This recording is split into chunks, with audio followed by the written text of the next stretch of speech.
William Morrow and HarperAudio present A Rose in Winter by Kathleen E. Woodiwiss, performed by Rosalyn Landor.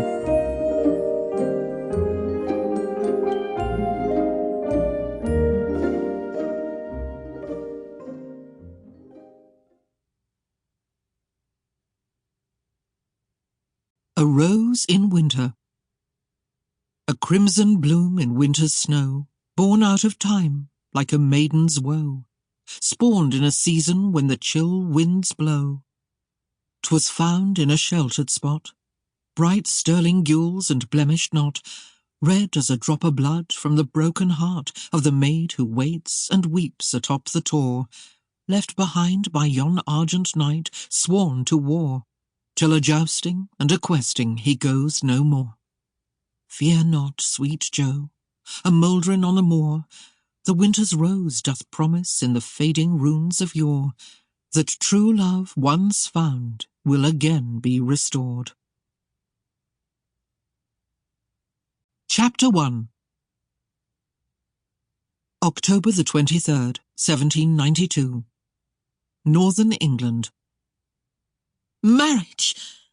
Erienne Fleming drew back from the hearth and slammed the poker into the stand, venting a growing vexation with the still young day.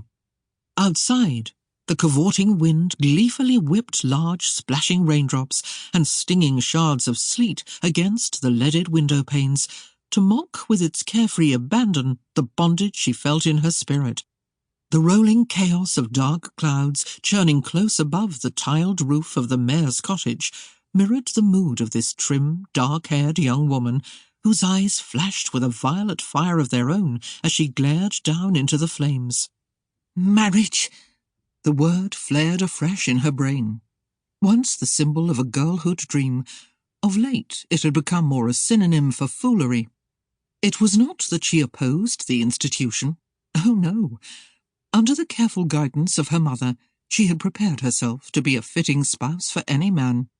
It was only that her father, that self-same mayor of Mawbry, was bent on matching her to any wealthy purse, regardless of what foppish, obese, or bone-thin caricature of a man bore it to her door.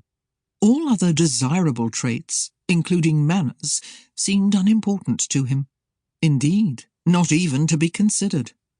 If the man be rich and willing to wed, then he was a likely candidate for her hand. A sorry lot they had proven to be. And yet, Erienne's finely arched brows drew together in sudden doubt.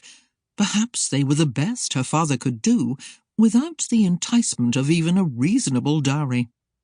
Marriage! Pah! Erienne spat the words out in renewed disgust. She was quickly losing the blissful fantasies of youth, and beginning to look upon the state of wedlock as something less than pleasant.